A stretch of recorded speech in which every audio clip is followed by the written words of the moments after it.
Барлықтарыңызға сәлем, сіздермен бірге Камшат. Бүгін сіздермен дәл осындай макароны с подливой жасайтын боламыз.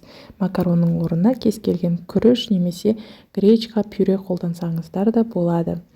Алдымен менің каналыма тіркеліп, лайк басып, қоңырауша белгісін басып, мені қолдап кетулеріңізді сұраймын.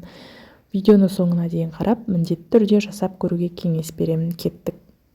Сиыр етін осылай алдымен жуып аламыз да 4 бұрышты кубиктап тураймыз. Қазанымызға майымызды құйып, жақсылап қыздырып аламыз. Алдымен етіміз жақсылап қызарғанша қуырып аламыз. Артынан овощтарымызды салып қуырамыз.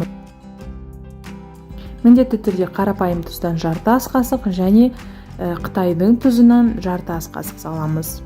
Осыны жақсылап қызартып араластырып алғаннан кейін үстіне пиязымызды, болгарский бұрышымызды, помидорымызды турап, жақсылап араластырып қосамыз.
Подливімізге ерекше дәм беретін сарымсақты қосамыз. 1-2 бас сарымсақты осылай күшінен өткізіп салсаңыздар болады, немесе майдалап турап тастасаңыздар да болады.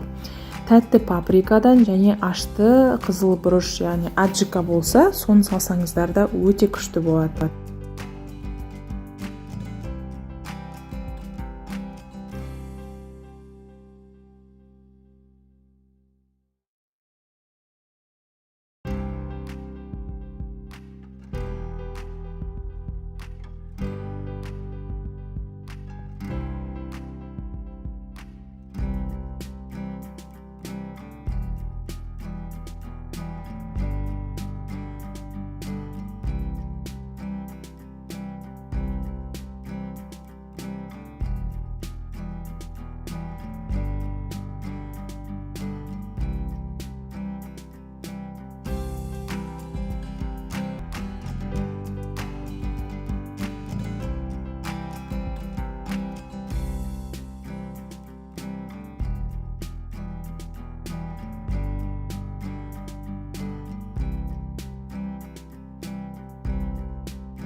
Барлық ингредиенттеріміз жақсылап араласып, қуырылып болғаннан кейін 2 стакандай суымызды құйып, етімізді әбден піскенше 1,5 сағаттай қайнатып аламыз. Осылай дайын болғаннан кейін үстіне свежий қиярымызды саламыз да, крышкасын жауып 1-2 минутқа қайнатып аламыз. Болды достар, осылай. Көп қайнатудың қажеті жоқ, өйткені қиярымыз пісіп кетпеуі керек. Менің видеом ұнады деген ойдамын. Міндетті түрде каналыма тіркеліп, лайк басып, қоңырауша белгісін басуды ұмытпаңыздар. Астарыңыз дәмді болсын.